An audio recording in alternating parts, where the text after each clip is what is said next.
Ayan, let's go. Day 2 of just posting it. Day 2 na. Wala lang. Pakinggan nyo lang ulit akong mag-blabber. So, ano ba?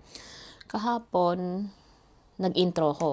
I mean, day 1, nag-intro ako about kind of who am I. So, again, kung bago kayo dito sa channel ko and you weren't here for the day 1, pwede nyo siyang balikan. But, to cut the long story short, I'm a corporate millennial gamer, right? So I have the normal 9 to 5 job and I play games most of the time when I'm outside. And also, I'm working abroad. Yung intro ko, my birds kanina, kasi literal na, yun yung naririnig ko every morning dito, no? And actually, that's one thing that I'm really grateful for. Like, during nung intro, sabi ko, can be homesick, can be lonely at times, of course. You wake up with not hearing your parents basically calling you out for breakfast. Like, those little things, pag naalala ko siya ngayon, namimiss ko siya. Me waking up, not thinking about what to eat for breakfast, for lunch, or even dinner, because it's already prepared by my mom. But the pros and cons about it is that when you wake up in the Philippines, especially you're living in a city, right? You would be welcomed by motorcycles or busy streets of Manila. So I thought that was the normal thing because, hello, for all my years, that's what I hear when I wake up.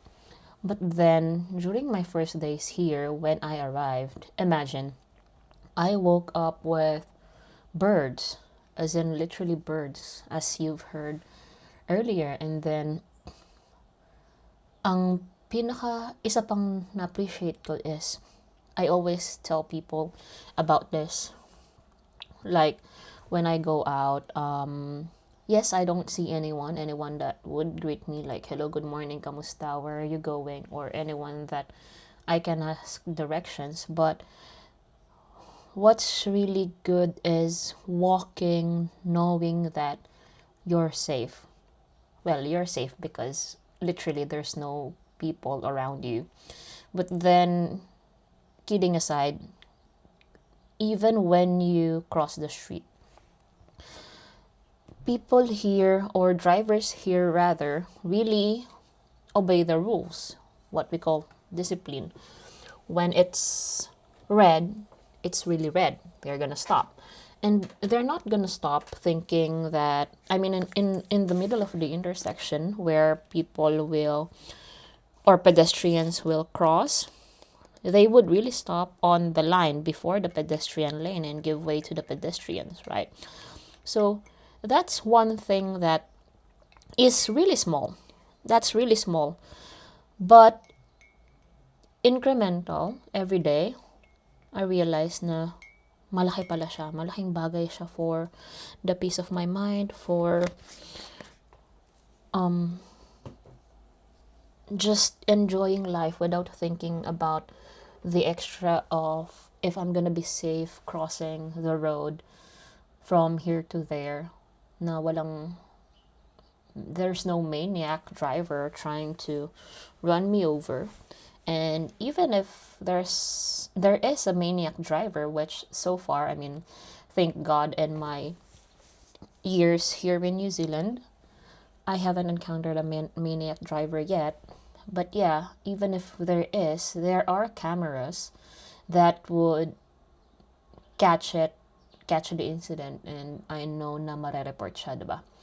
So, yeah, I mean, going out of the country, most people would think na it's about the money.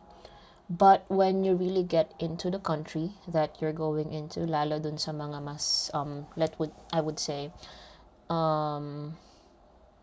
peaceful country, it made me realize that it's really about the peace.